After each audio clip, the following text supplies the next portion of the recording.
Assalamualaikum warahmatullahi wabarakatuh. Perkenalkan, nama saya Maharani Sapitri dengan NIM 32031310117 dari kelas E Pendidikan Geografi Universitas Negeri Medan Stambul 2020.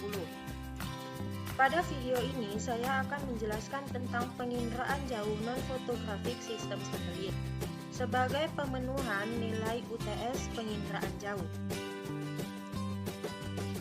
Menurut Colwell, penginderaan jauh yaitu suatu pengukuran atau perolehan data pada objek di permukaan bumi dari satelit atau instrumen lain di atas atau jauh dari objek yang diindra. Menurut Curran, penginderaan jauh yaitu penggunaan sensor radiasi elektromagnetik untuk merekam gambar lingkungan bumi yang dapat diinterpretasikan sehingga menghasilkan informasi yang berguna. Istilah lain penginderaan jauh dari berbagai negara. Dari Inggris disebut dengan istilah remote sensing, dari Prancis disebut dengan teledetection, dari Jerman disebut dengan Verneerkundung, dari Portugis disebut dengan sensoriamento remota, dari Rusia disebut dengan distancionaya, dari Spanyol disebut dengan perception remota. Pada di Indonesia, penginderaan jauh juga pernah disebut dengan teledeteksi. Satelit. Satelit adalah benda yang mengorbit benda lain dengan periode revolusi dan rotasi tertentu. Ada berbagai jenis satelit. Yang pertama yaitu satelit alami. Satelit alami adalah benda-benda luar angkasa bukan buatan manusia yang mengorbit sebuah planet atau benda lain yang lebih besar daripada dirinya. Seperti misalnya bulan adalah satelit alami bumi. Yang kedua yaitu satelit buatan. Satelit buatan adalah benda buatan manusia yang beredar mengelilingi benda lain, misalnya satelit Palapa yang mengelilingi bumi. Yang ketiga adalah satelit komunikasi. Satelit komunikasi adalah sebuah satelit buatan yang ditempatkan di angkasa dengan tujuan telekomunikasi.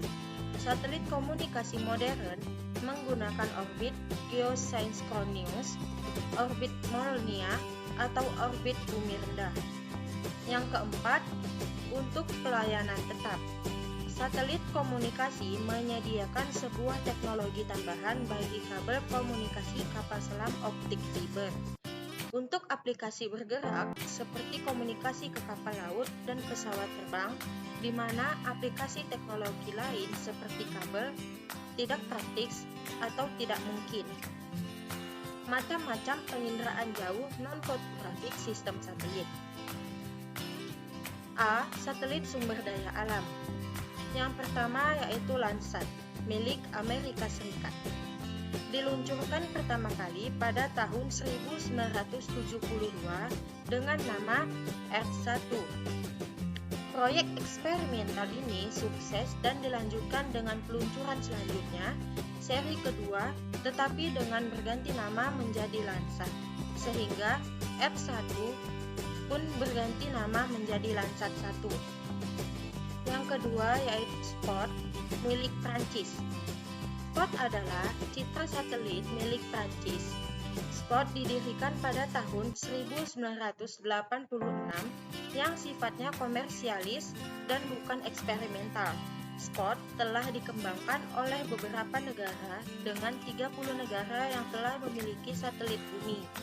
Spot didirikan tepatnya tanggal 28 Februari 1986. Spot ini banyak dimanfaatkan untuk mencari sumber daya alam, meramalkan cuaca atau klimatologi, kegiatan navigasi, memantau kegiatan manusia, dan memantau fenomena alam. Yang ketiga, MOS, milik Jepang.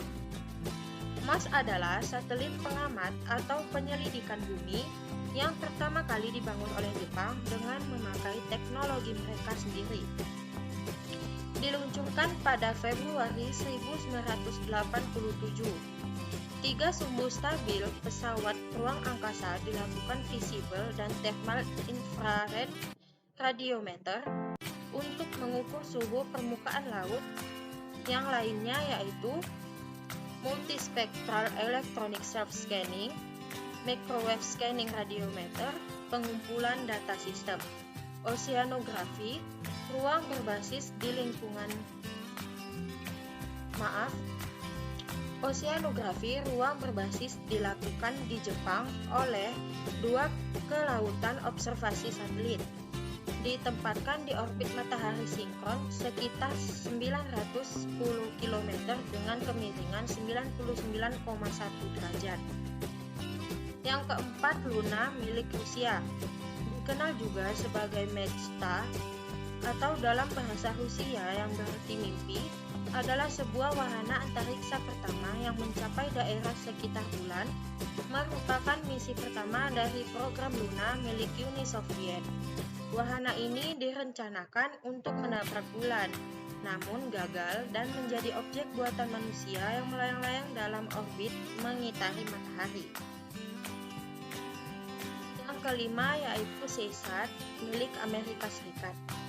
SEASAT adalah satelit pengorbit bumi pertama yang dirancang untuk penginderaan jauh lautan bumi dan membawa radar aperture sintesis pertama yang dimuat ke wahana antariksa. Misi ini dirancang untuk mendemonstrasikan kelayakan pemantauan satelit global untuk fenomena oceanografi serta membantu menentukan sistem operasi sistem satelit penginderaan jauh lautan di masa depan. Tujuan khusus satelit ini adalah untuk mengumpulkan data tentang angin permukaan laut, suhu permukaan laut, tinggi gelombang, gelombang internal, air atmosfer, fitur es, dan topografi laut. Yang keenam ada EARTH, milik Eropa. Merupakan program satelit observasi bumi pertama di European Space Agency atau Badan Antariksa Eropa yang beroperasi pada orbit polar dan terdiri dari 2 satelit yakni EARTH-1 dan EARTH-2.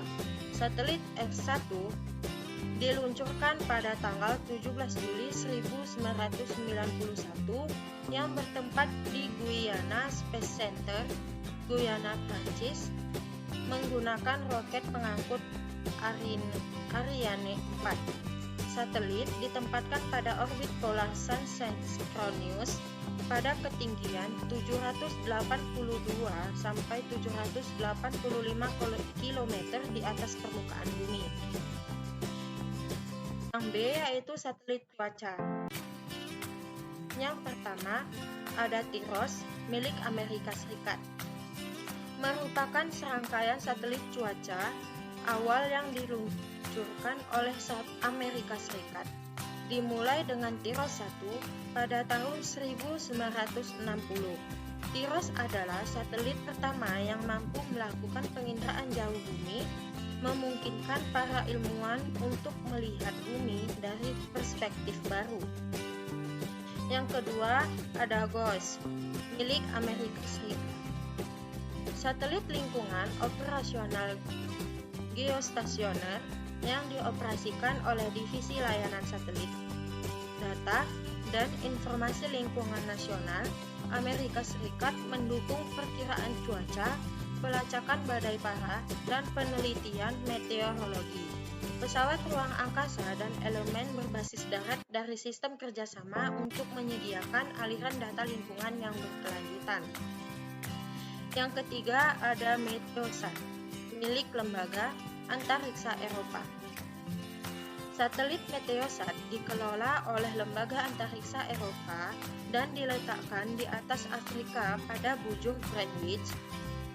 Meteosat 1 diluncurkan pada bulan November 1977 dan rusak pada tahun 1979. Sedangkan Meteosat 2 diluncurkan pada bulan Juni 1981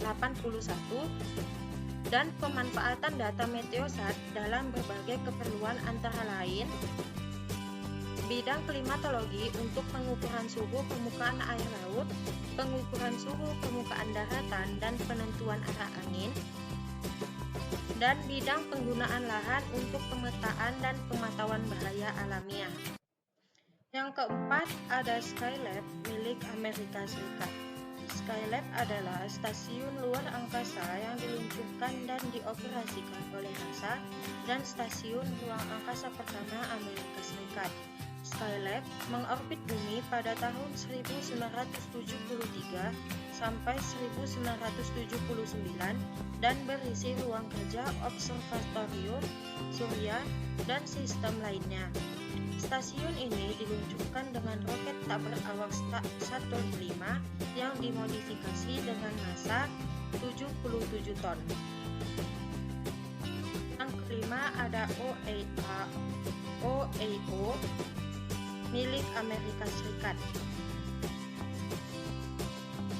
Orbiting Astronomical Observatory 2 adalah teleskop ruang angkasa pertama yang berhasil diluncurkan pada 7 Desember 1968. Sebuah roket Atlas Centaur meluncurkannya ke orbit bumi dengan ketinggian hampir melingkar 750 km atau setara 470 mil. Data ini dikumpulkan dalam ultraviolet pada banyak sumber termasuk komet, planet, dan galaksi. Yang keenam, Aqua milik Amerika Serikat. Satelit Aqua adalah satelit penelitian ilmiah NASA yang sedang melayang di orbit sekitar bumi. Satelit ini mempelajari tentang presipitasi, evaporasi, dan siklus air. Aqua adalah komponen utama kedua Earth Observing System setelah Terra yang diluncurkan tahun 1999 dan setelah Aqua, Aura diluncurkan tahun 2004. Yang ketujuh, Himawari milik Jepang. Satelit Himawari merupakan sebuah satelit cuaca yang dimiliki oleh Jepang dan datanya didistribusikan ke negara-negara lain sebagai bagian kegiatan global observing system. Himawari merupakan geostasioner meteorologi satelit yang merupakan generasi baru dari satelit sistem multifungsi transportasi satelit. Yang C yaitu satelit telekomunikasi. Yang pertama yaitu Echo 1 milik Amerika Serikat. Satelit Echo dikenal juga sebagai satelit Hero. Hero ialah satelit komunikasi pasif pertama Amerika Serikat. Terbuat dari balon metal berdiameter 30 meter dan 42 meter. Berturut-turut, kedua satelit itu diluncurkan pada tahun 1960 dan 1964 oleh NASA. Yang kedua yaitu satelit Palapa milik Indonesia. Palapa ialah nama bagi sejumlah satelit telekomunikasi geostasioner Indonesia. Nama ini diambil dari Sumpah Palapa yang pernah dicetuskan oleh Patih Gajah Mada dari Majapahit pada tahun 1334. Satelit pertama diluncurkan pada tanggal 8 Juli 1976 oleh roket Amerika Serikat dan dilepas pada di atas Samudra Hindia pada 83 derajat ujung timur. Satelit pertama dari dua satelit itu bertipe HS-333 dan bermasa 574 kg. Yang ketiga, Telkom 1 milik Indonesia. Telkom 1 atau dikenal dengan A2100A adalah satelit geosinkron yang diluncurkan ke angkasa untuk menggantikan satelit Palapa B2R milik Indonesia yang berakhir masa aktifnya pada 2001. Telkom 1 dibangun oleh perusahaan Amerika Lockheed Martin Commercial Space System untuk Telkom Indonesia. Satelit Telkom 1 merupakan satelit yang memberikan saluran televisi lokal selain Palapade. Yang keempat yaitu Garuda 1 milik Indonesia.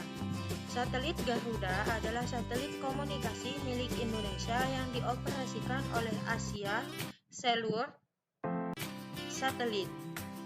Garuda 1 dari bahasa Sanskerta yaitu artinya elang, adalah perangkat satelit pertama yang diciptakan untuk melayani komunikasi telepon berbasis sambungan darat pertama di Asia dan diluncurkan dengan menggunakan roket Proton pada 13 Februari tahun 2000 di Baikonur, Kazakhstan. Sekian dari saya. Apabila ada kesalahan kata, saya mohon maaf dan terima kasih.